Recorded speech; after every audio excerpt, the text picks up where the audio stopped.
नमस्कार, बहुत बहुत स्वागत है ज्योतिषवाणी कार्यक्रम में।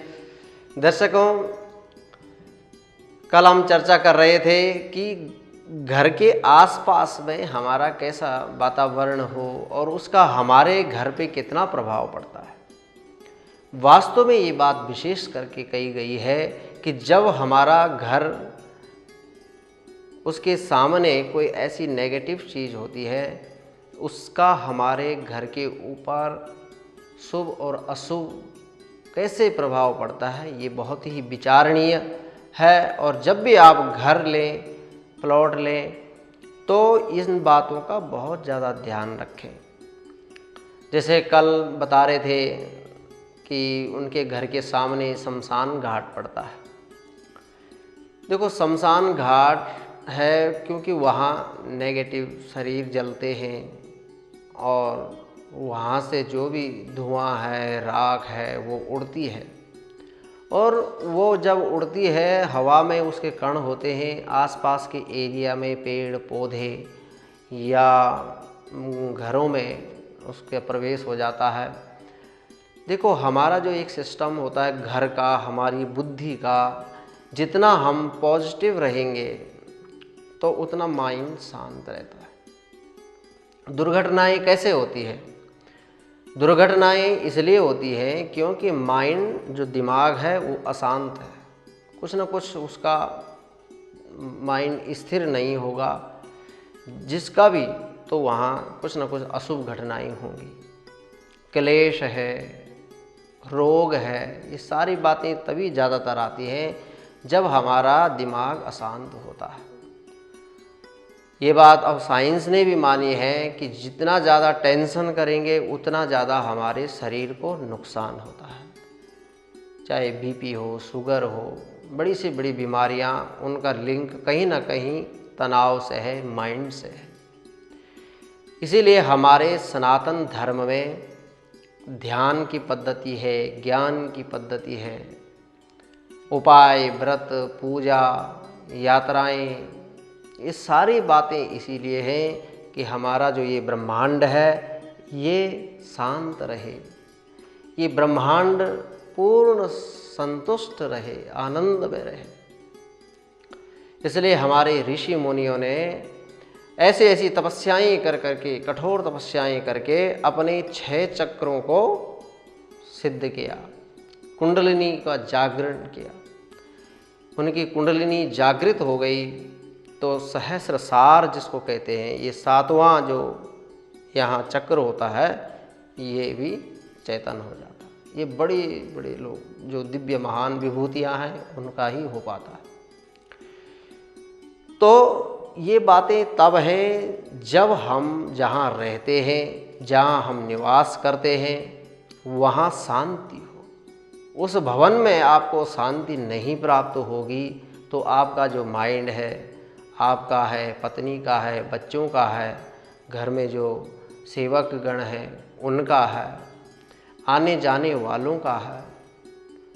कई हम न्यूज़ में पढ़ते हैं कि 8-8 साल, 10-10 साल पुराना नौकर घर का, और उसको कुछ समय ऐसे घटना हो गई कि वही मालिक को चाकू घोंप के भाग गया या वही चोरी करके भाग गया, बड़ी वारदात करके भाग गया। ये क्यों होता है?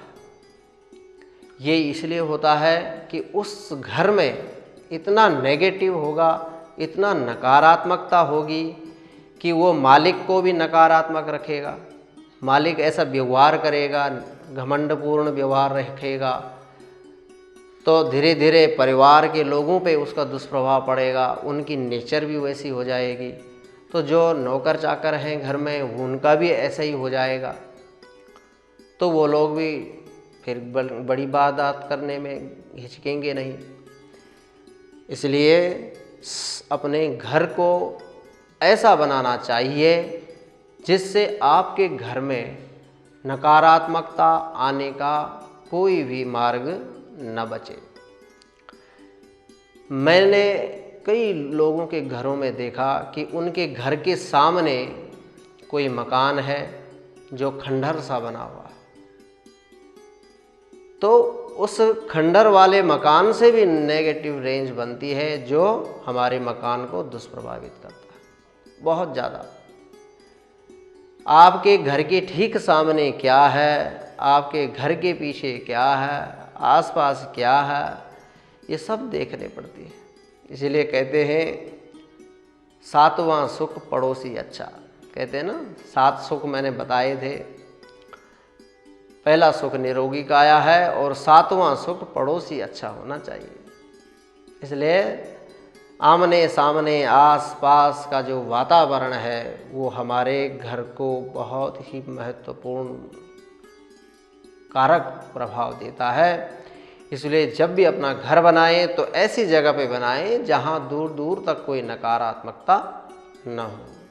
कई घरों के हम देखते हैं उन घरों के ऊपर हाई टेंशन की जो तार है वो जा रही है, उसका भी उस घर के ऊपर बहुत ज़्यादा विपरीत प्रभाव पड़ता है।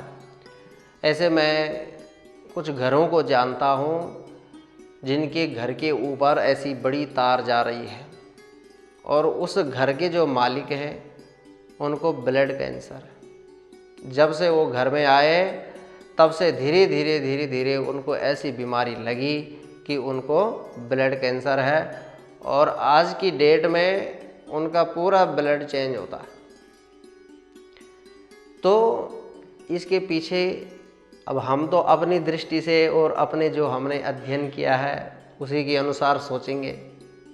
हम जब भी देखें तो उनके ऊपर वो तार देख के वो सारी बातें उनको बताते भी हैं कि भाई ये ठीक नहीं है, इस घर को चेंज कर दो, परंतु वो लोग मानते नहीं। क्योंकि एक ये भी प्रभाव होता है, मैं एक दिन बात कर रहा था कि जो हमारे कुंडली में चौथा खाना होता है उस चौथे खाने में अगर कोई नेगेटिव ग्रह है तो ऐसे व्यक्ति को पूर्व जन्म का वो दोष है जिस दोष के कारण उसको ऐसा ही भवन प्राप्त होगा और वो उसमें झेलता रहेगा। भाई ग्रहों ने जो हमारे कर्म हैं पूर्व जन्म के शुभ अशुभ कर्म हैं उन्होंने भी तो कोई ना कोई माध्यम हमें सुख या दुख देने का कोई ना कोई माध्यम तो बनाना ही है। और जब हमें दुख मिलना होगा तो बुद्धि वैसी हो जाएगी और जब सुख मिलना होगा तो बुद्धि में जागृति आएगी। हम किसी के पास जाएंगे, किसी सद्गुरु से मिलेंगे या किसी अच्छे सज्जन से मिलेंगे, किसी मित्र से मिलेंगे जो हमें अच्छी राह बता देगा। कई बार तो एक जिससे हम उम्मीद भी नहीं रखते हैं वो ही हमें ऐसी राय बता देता है और हम उसके अनुसार कार्य कर देते हैं तो तुरंत ही सारा परिवर्तन हो जाता है। तो ये बातों का ध्यान रखना चाहिए, कोशिश करिए। हमारे साथ कॉलर जुड़ रहे हैं। हेलो हेलो, कहाँ से बोल रहे हैं जी? फिरोजपुर से बोल रहे थे। कहाँ से जी? फिरोजपुर से जी। क्या शुभ नाम है? अमित कुमार जी। अमित कुमार जी, क्या पूछना चाहते हैं अमित कुमार जी? सर मैंने अपनी मैरिज के बारे में बताई जी कि कब तक होगी और लड़की गवर्नमेंट जॉब वाले मिल जाएंगे। देखते हैं जी। आप अपना डेट ऑफ बर्थ बताइए। 16/8/1986। 16/8/1986। टाइम बताइएगा। रात के 11 बजे जी, 23 बजे हैं।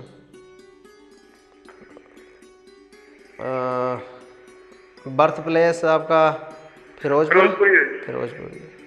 हाँ जी, फिरोजपुर है। 16 अगस्त 1986 फिरोजपुर। हाँ जी। हाँ जी। अमित कुमार जी, आपका मेष लगन है और मंगल और चंद्रमा आपके 9वें खाने में बैठे हैं और सप्तमेश जो आपके विवाह का जो कारक ग्रह है यानी पत्नी का जो कारक ग्रह है वो शुक्र थोड़ा नीच के हैं आपके इस छठे खाने में केतु के साथ में। इसलिए आप जल्दी विवाह हो अच्छे समय पे तो ये आप शुक्र के अच्छे उपाय करिए। शुक्र के मैं आपको उपाय बताता हूँ। और जो दशा है आपकी, जो विवाह कब होगा एक्यूरेट सही उसमें, तो आपका ये अक्टूबर के बाद सही विवाह का योग बनेगा। अक्टूबर के बाद? अक्टूबर के बाद बनेगा। अभी उतना प्रबल योग नहीं है क्योंकि आपका शुक्र नीच के हैं, और शुक्र नीच के जब होते हैं तो चंद्रमा की अभी आपकी दशा चल रही है जो उतनी स्ट्रांग नहीं है, इसलिए मंगल की दशा में आपका विवाह योग बनेगा। मंगल में तो मंगल महाराज आपके जीवन में मंगलता लाएं, ऐसी हमारी शुभकामना है। आप शुक्र का उपाय लिखिए, नोट करिएगा। आप शुक्रवार को एक तो आप अपने जो नहाते हैं उसमें थोड़ा सा 1 चम्मच दही ज़रूर डाला करें, और साथ में शुक्र की चीज़ें जैसे चीनी है और घी है, कपूर है, रुई, कॉटन आदि ये चीज़ें सामग्री शुक्रवार को मंदिर में ज़रूर धर्मस्थान में दिया करिए, जिससे आपके शुक्र को बल मिलेगा। और फिलहाल आप एक सुच्चा मोती ज़रूर पहनिए, अगर आपने मोती न पहना हो तो मोती ज़रूर पहने। कितने रत्ती का है? मोती का तो रत्ती कोई विशेष नहीं हो, पर 10-11 रत्ती का एक बढ़िया मोती चांदी की अंगूठी में रिंग बना करके और उसमें पहने। जो ये मोती पहनने के 2 उंगलियां विशेष करके होती हैं, या तो जो रिंग फिंगर है उसमें पहनिए या जो छोटी उंगली है उसमें पहनिए, तो ज़्यादा बढ़िया रहेगी कि जो रिंग फिंगर है उसमें आप मोती पहनिए। और शुक्र के नीच शुक्र का जरूर और अच्छे जितना भी उपाय, एक जैसे वजन के बराबर आप चारा गाय को ज़रूर खिलाया करें। उधर गौशाला अगर हो तो वहाँ पे जाके अपने गौ सेवा जितना अच्छा आप करोगे उतना ही आपको विवाह में अच्छा लाभ मिलेगा और पत्नी भी आपको अच्छी मिलेगी। और काफ़ी ज़्यादा चांसेस हैं, कुंडली में सूर्य बुध आपके बहुत अच्छे योग कारक बने हुए हैं, जो अच्छे जॉब वाली लड़की, उच्च जॉब वाली लड़की आपको मिलेगी। इसलिए शुक्र के आप बढ़िया बढ़िया उपाय करते रहिए तो आपको लड़की भी, कन्या अच्छी पत्नी, धर्म पत्नी मिलेगी। ऐसे हमारी शुभकामना है। ठीक है जी। तो हम कई बार देखते हैं कि जिनकी भी कुंडलियों में सप्तमेश नीच का होता है तो उन लोगों को भी विवाह में बाधाएं आती हैं। विवाह में बाधाएं, या जिनकी सप्तमेश के साथ में कोई क्रूर ग्रह हो, जैसे अभी हम यहाँ पे देखते हैं कि अमित कुमार जी की कुंडली हमने देखी, तो इनकी कुंडली में 7वां खाने का जो मालिक है वो है शुक्र, वो नीच का है 6ठे खाने में, और साथ में केतु भी है। तो वो थोड़ा सा विलम्ब भी करवाता है, और कुछ अड़चनों के बाद में अगर व्यक्ति अच्छे उपाय करे, अच्छा साधन करे, तो धर्मपत्नी अच्छी भी मिलती है। क्योंकि इनके बृहस्पति की जो दृष्टि है वो हालांकि तुला राशि है, यहाँ शत्रु दृष्टि है, लेकिन शुभ ग्रहों की दृष्टि कभी भी खराब नहीं जाती। कुछ ना कुछ ऐसे लोगों को एजुकेशन या इससे आसपास रिलेटेड, बृहस्पति से रिलेटेड लड़की इनको मिलेगी, ऐसा हमारा चिंतन है, अध्ययन है इस पे। तो जितना हो सके इनको शुक्र के और भी अच्छे उपाय करने चाहिए। तो इसी प्रकार से आप हमसे परामर्श लेते रहिए और कोशिश करिए कि मिलकर के ही बड़ी से बड़ी समस्या, छोटी से छोटी समस्या जो भी हो, मिलने से ज़्यादा बेटर होता है। और समय ज़रूर लें, ये मैं थोड़ा सा ये भी चीज़ बताना चाहूँगा कि टाइम लेकर के ज़रूर मिले, जिससे आपको भी सुविधा रहेगी और हमको भी सुविधा रहेगी। तब तक के लिए